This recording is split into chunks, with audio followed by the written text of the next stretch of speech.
Swali sasa linakuja, vita ambayo inaendelea sasa hivi kati ya Marekani, Israel na Irani, mwisho wake ni nini hasa? Wamefanikiwa kumuua Ayatollah Ali Khamenei, watafanikisha kuweka ile regime change ambayo wanataka wao, kwa maana ubadilike ule utawala? Ni ngumu kidogo. Inawezekana, lakini ni ngumu kidogo, na ugumu uko hapa. Hakuna kipindi ambacho Marekani ataishi na wakati mgumu zaidi kuliko hiki. Nakwambia ukweli na utakuja kuniambia. Donald Trump ameamua kuwauza Wamarekani wenzake, akisahau kwamba Wamarekani ni mchanganyiko wa raia na viongozi. Raia wa Marekani sasa duniani baada ya hili ataishi maisha ya dhiki sana ya kujificha. Trump. Raia wa Marekani, sio Trump, raia yoyote wa Marekani. Vita vya Irani na Israeli vitamfanya raia wa Marekani aishi kwa dhiki duniani. Kwa nini? Kwa sababu vita hivi sasa vimesimama kama vita vya imani. Uislamu na Uyahudi, nyuma kuna Marekani. Ina maana dunia nzima, kila mtu mwenye itikadi yakini ya dini yake atakuwa nyuma ya Irani. Akiwa nyuma ya Irani atakuwa adui wa Myahudi. Akiwa adui wa Myahudi atakuwa adui wa Marekani. Akiwa adui wa Marekani hatosubiri wakutane vitani, atamalizana naye popote alipo. Yani yale tuliyoyaona yakitokea milipuko katika barozi mbalimbali miaka ya nyuma katika barozi za Marekani, yakilipuka maeneo ambayo Wamarekani wengi wanakaa, tuyatarajie kutokea mbele. Kwa sababu wapo watu watavaa mabomu kwa ajili ya kutetea imani. Kwa sababu anachofanya Muirani saizi, anaanza kuwaambia jamii ya Kiislamu duniani kwamba sipigwi kwa sababu ya mafuta, sipigwi kwa sababu ya uranium, napigwa kwa sababu ya Uislamu. Na kuna watu wanasubiri mdundo tu, staili ya kucheza wanajua wao. Sio, nimeeleweka sawa sawa? Kuna watu wanasubiri mdundo tu, staili ya kucheza wanajua wao. Kwa hiyo mimi naviona vita vya Israeli na Marekani, Trump hakutumia akili. Yani katika marais wa Marekani hakutumia akili zaidi ni Donald Trump kuanzisha vita na nchi ya Irani, kwa sababu amekwenda kutengeneza vita vya kidini ambavyo vilikuwa havina ulazima. Atashinda? Ni ngumu kushindana na watu usiowajua, ni ngumu, itamchukua muda mrefu. Anaweza kuiondoa dola iliyopo Marekani, iliyopo Irani leo, anaweza kuiondoa dola iliyopo Irani leo madarakani, lakini hawezi kuondoa Waislamu watakaotetea Uislamu duniani. Hawezi kuondoa. Hata nje ya Irani, narudia tena, si ndani ya Irani tu. Yani Donald Trump amewapa wakati mgumu raia wa Marekani hata nje ya Marekani. Mfano si upo? Unadhani umejifunza nini Muirani baada ya kupigwa na Israeli? Hakupeleka bomu Marekani, amerudisha machache Marekani, ni Israeli, lakini mengi amepiga nchi za Kiarabu kwenye bezi za Marekani. Unajifunza nini? Anawafundisha wafuasi wanaokubaliana naye kwamba unapokuta mali ya Marekani popote halali yako. Ndo lengo lake kubwa hilo. Yes. Na ile ni lugha ya vitendo kwamba kuanzia sasa unapokuta popote pale mali ya Marekani halali yako. Unadhani nini kitatokea mbele? Ni hatari. Iran sasa hivi linapambana na mataifa mengi, Jumuiya ya Ulaya, NATO, Marekani wenyewe, Israel yenyewe pia, lakini still mpaka sasa hivi bado wanapambana. Nguvu ya Irani katika masuala ya kijeshi hasa wameitolea wapi? Na nadhani pia nini ambacho kinafanya mpaka sasa hivi wanapambana pia? Tauhidi, sio silaha. Muirani hapati confidence ya vita kwa sababu ya silaha nyingi au bora. Katika silaha Marekani yuko bora zaidi kuliko Israeli, kuliko Irani.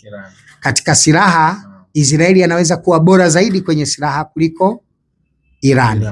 Lakini Irani ana tauhidi. Ambapo nini? Ana ile hofu ya Mungu. Imani ya yakini ya Mwenyezi Mungu.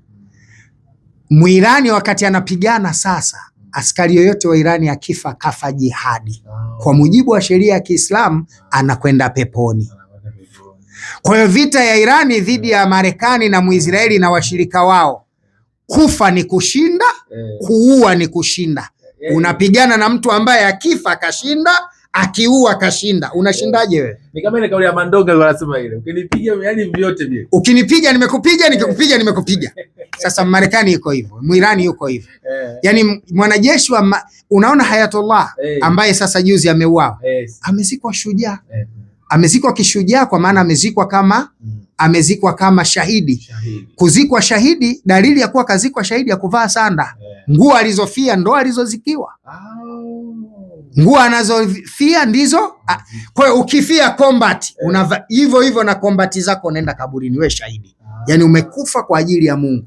Watujahiduna fi sabilillah bi amwalikum wa anfusikum dhalikum khairu lakum in kuntum ta'lamun. Ya ayyuhalladhina amanu, enyi mlioamini. Hiyo aya ya Mungu. Ya ayyuhalladhina amanu, enyi mlioamini. Mwenyezi Mungu anasema watujahiduna fi sabilillah, piganieni dini ya Mwenyezi Mungu, bi amwalikum, kwa mali zenu, wa anfusikum, na nafsi zenu, dhalikum, hiyo ni kheri kwenu, khairu lakum, dhalikum, hiyo kwenu, khairu lakum, ni heri zaidi kwenu, in kuntum ta'lamun, ikiwa mnajua kwamba kufa kwa ajili ya Mungu ni bora, basi fanyeni hivyo. Sasa hii inamfanya Muislamu anapotetea haki yake anakuwa kiburi, yuko tayari kufa popote. Anafia imani, anafia imani. Na ndio maana umeona vijana wengi wamesumbua dola ya Marekani. Wamesumbua dola ya Marekani, na ndio maana leo mpaka kesho kutwa hakuna kikundi cha Kiislamu kimewahi kuwa destroyed. Hakuna kikundi chochote cha imani cha Kiislamu kilichopigana, hata kama kinapigana na magobore. Hakuna ambacho Muisraeli au Marekani amefanikiwa kukiangamiza ukasema hicho kikundi sasa hakipo. Kipo. Bado wapo. Hakuna hicho kikundi, usijidanganye. Labda wabadilishe jina, lakini kikundi kipo. Kwa nini? Kwa sababu wale wanaamua yani wao wanaamini kufa, kuua, vyote ni ushindi.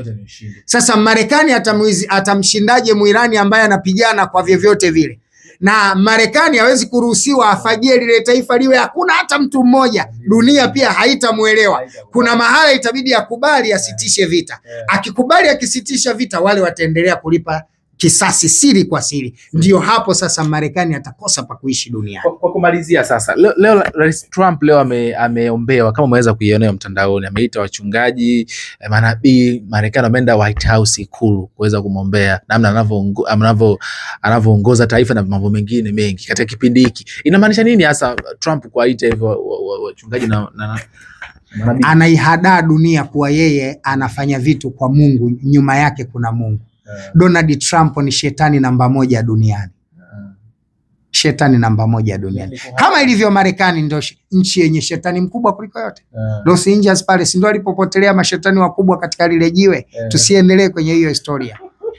Ni historia ya siku nyingi. Lakini ushirika wa China na Urusi kwenye hili kwa Irani, kwa nini wao wanaisupport?